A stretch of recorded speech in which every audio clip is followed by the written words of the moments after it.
Bienvenue dans un nouvel épisode de Juste Arrivé. Le client dit « Ma voiture perd toujours de l'air dans le pneu avant. » Ce n'est sûrement pas à cause de ça. Le client est revenu à l'atelier, après qu'on lui ait dit qu'il y avait de graves dégâts de rouille, et a demandé un parallélisme après avoir mis de la mousse expansive sur la plupart des zones problématiques. Ou quoi que ce soit qu'il trouve, c'est alors la traverse.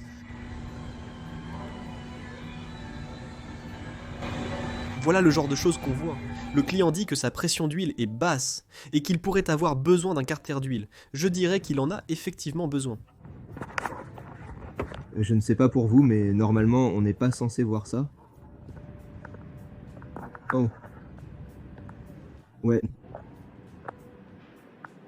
Bon sang, mais il a un filtre à huile personnalisé. Ce véhicule avec 80 000 miles au compteur est arrivé avec le client présentant des reçus d'entretien pour les vidanges d'huile au garage. Mais il est évident que cela fait longtemps que celui-ci n'a pas vu d'huile fraîche.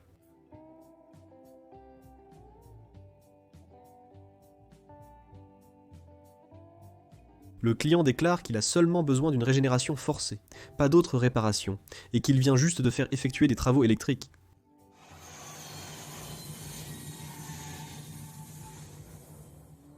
Le technicien doute de la qualité des travaux électriques effectués par le client. Cette BMW est venue pour des pneus. Le dépanneur a essayé de démarrer la voiture plus tôt, mais sans succès. Le garage a trouvé un sandwich McDouble dans le réservoir d'essence. Après l'avoir retiré et nettoyé, la voiture ne démarrait toujours pas. La voiture a été remorquée chez BMW pour réparation.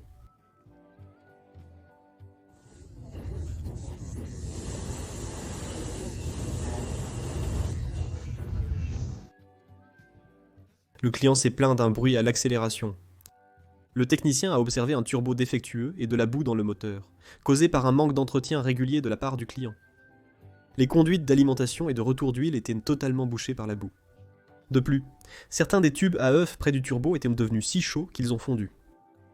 L'atelier a recommandé un nouveau moteur et un nouveau turbo à cause de la boue et des dommages possibles au moteur.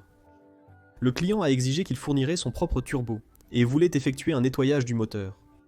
L'atelier a prévenu le client que si de la boue obstruait à nouveau l'alimentation en huile du turbo, la garantie serait annulée. Le client a accepté ce risque. Cette voiture est arrivée et son huile ainsi que son filtre n'ont jamais été changés. Elle a 114 000 miles au compteur.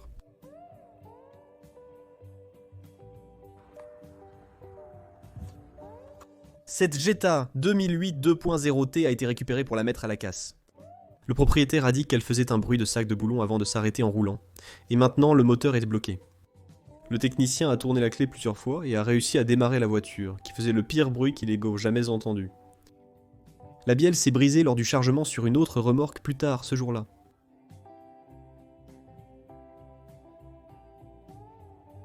Le client signale que son moteur ne démarre plus après avoir remorqué 3 voitures embourbées.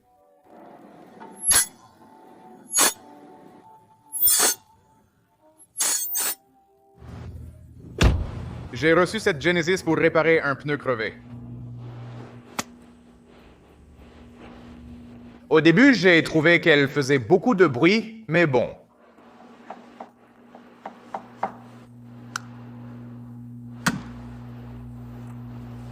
Les amortisseurs ont l'air plutôt corrects malgré ce bruit. Il y a juste une petite marque ici. Je suis venu avec la roue de secours.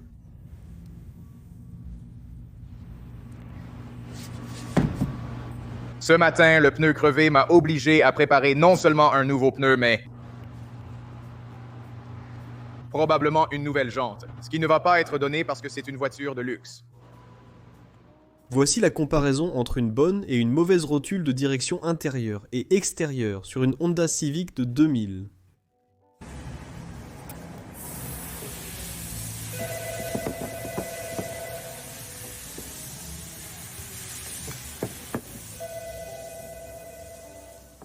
Ce client est venu parce qu'il avait roulé sur un tas de fils sur la route.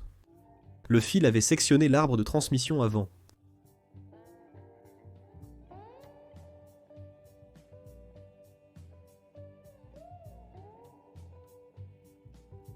Un Tundra 2002 avec 42 000 miles est arrivé. Les clients ont signalé une perte de puissance. Le technicien a trouvé des coussinets de bielle fissurés à cause de défauts de fabrication. Une campagne de garantie serait en cours pour remplacer les nouveaux moteurs des Tundra. Ce technicien cherchait une clé d'antivol de roue dans le pick-up Dodge de ce client et a remarqué des munitions actives à différents endroits dans le camion. Le technicien a remarqué que cela semblerait normal aux États-Unis, mais pas au Canada où les lois sur les armes à feu sont bien plus strictes. Il est illégal de transporter des munitions ailleurs qu'entre votre domicile et un stand de tir ou les terrains de chasse. Il y en a dans la boîte à gants.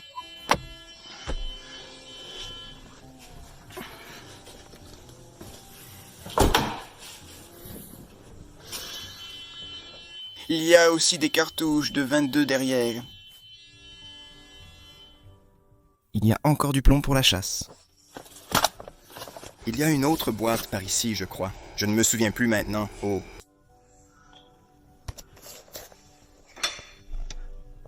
Il y en a encore là-bas. Oh, il y en a ici.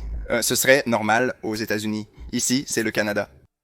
C'est illégal. Vous ne pouvez pas transporter des munitions et des armes à feu dans votre véhicule. Seulement pour se rendre ou revenir du stand de tir ou des terrains de chasse. Cette voiture est arrivée avec un moteur neuf de la concession.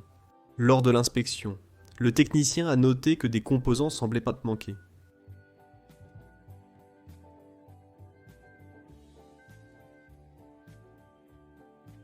Le client indique une fuite d'échappement probable et un bruit sourd à l'arrière.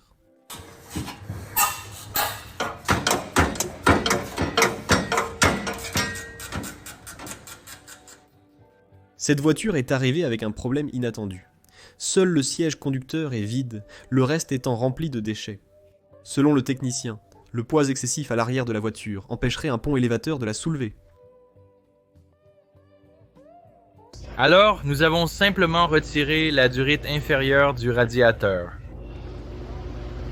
Et tout ce que je peux dire, c'est que ça ressemble à un milkshake au chocolat.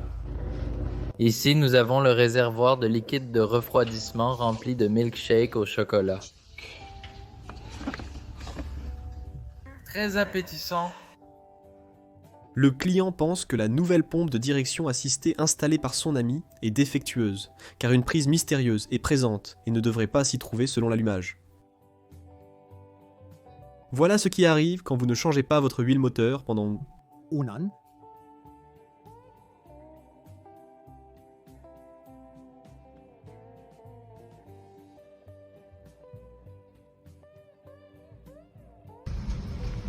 Le client indique que le véhicule ne peut ni avancer ni reculer. Eh bien, cette bague-là. Cliquez sur la clé.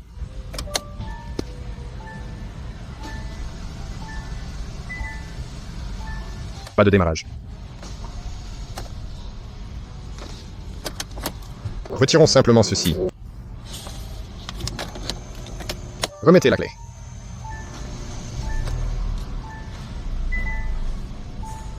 Avec un anti-démarrage, ne pas mettre l'anneau. Après le travail, le technicien a vu un homme garé sur le parking, assis dans sa voiture, fumant une cigarette et profitant de la vie lors du réveillon du Nouvel An, 2024. Le pneu et la jante du véhicule ont disparu. Les vitres en plexiglas sont fixées avec du ruban adhésif. Deux personnes conduisaient autour du Nürburgring en Allemagne quand la courroie de leur C63 a cassé.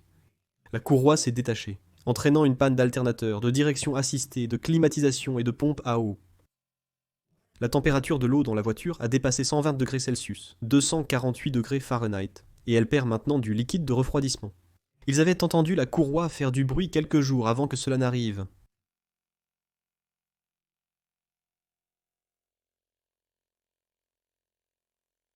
Vous pouvez soumettre vos propres vidéos sur justrolainuité.com. J'espère que vous avez aimé cette vidéo. N'hésitez pas à liker ou à vous abonner. Merci d'avoir regardé.